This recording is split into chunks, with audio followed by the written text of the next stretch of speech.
Hello, it is, I think, day 92 since I started my treatment for retrograde cricopharyngeus disorder, or R-CPD, or the inability to burp.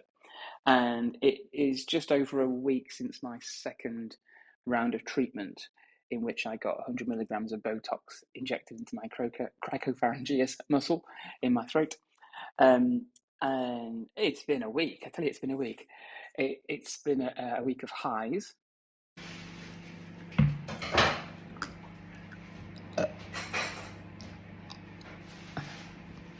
And a week of lows.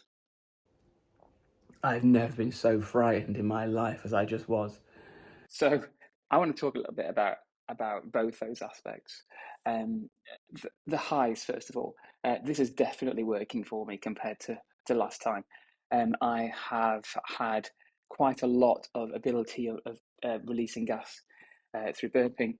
I'm not quite at a point where I'm able to burp on demand and effectively do great belches. But what I've learned over this past week is actually you don't always need to do big belches. I think it's just being able to just let a little bit of gas out while you're eating food or just afterwards um, makes a huge difference throughout the day. I have been able to have sort of quiet throat burps, um, just very discreetly. I've had moments where it's been a lot of burping, where I've been laughing or something, and like every laugh has been a burp at the same time. It was, quite a strange experience. But overall, from a burping perspective, it's going really well. It's only a week in, and it's so different to last time. Um, that does come with some of the lows. So firstly, slow swallow is a lot worse this time than last time. It takes me about an hour to eat my dinner. I haven't been the best at thinking about having the right soft foods because last time it didn't really affect me. I haven't really thought about it, but it just takes patience. I've had a few moments of like real struggle to get food down, but as a lot of the sort of documentation and the support says, having a big glass of water, just be able to gulp some water just to help the food down, absolutely sorts that out. Just be prepared to have cold food and a very patient partner or family sat with you while you're eating food because it takes so long. um, the the main issue I've had probably over the past week has been linked to the fact that I developed a bit of a cough. I think it's completely unrelated to having this uh, the injections, and it was just a cough. It was nothing more serious than that. But coughs create a bit of phlegm, and when you've got slow swallow and unable to swallow, that creates quite a scary moment when you can't swallow and you can't get your breath. And I've had some real panic moments.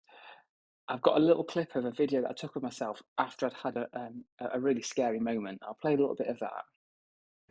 It is Friday morning. It is 7:40, and I've just experienced some of the worst side effects of this Botox treatment you wouldn't believe. So I've developed a bit of a cough, which I think is unrelated.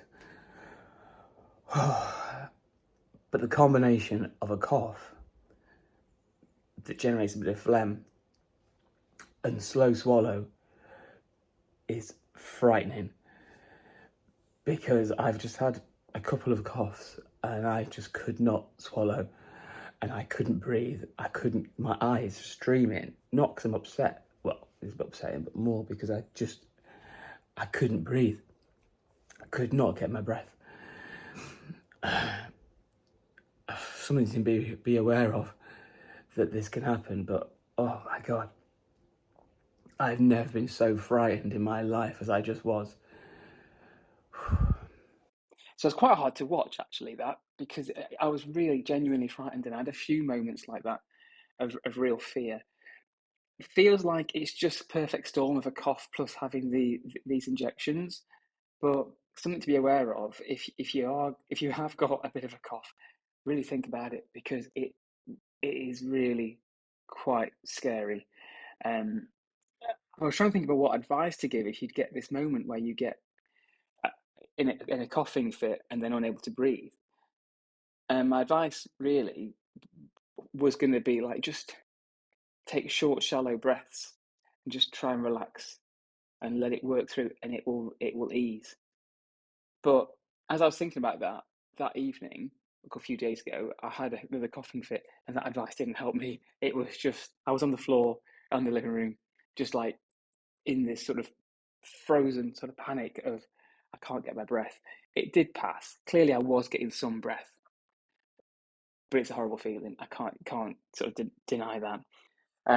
So I guess I don't know. It's hard, isn't it? Because you can't guarantee you're not going to get some sort of cough while you're doing this sort of treatment. But the benefit that I have right now from a burping perspective far outweighs it. It is absolutely brilliant. I'm so pleased with how it's going. So that's my update so far. I think I'll probably do an update in a week. I'm going to give it another week to see how the burping develops. If I start to be able to actually control it a bit more and create decent sort of passing of gas. At the moment, it's just little like pops and burped, rather than like being able to fully probably expel all the gas. So let's see how I get on in a week. But that's my mixed bag story, but heaps of positivity about the whole thing. I'm so pleased it's going well this time.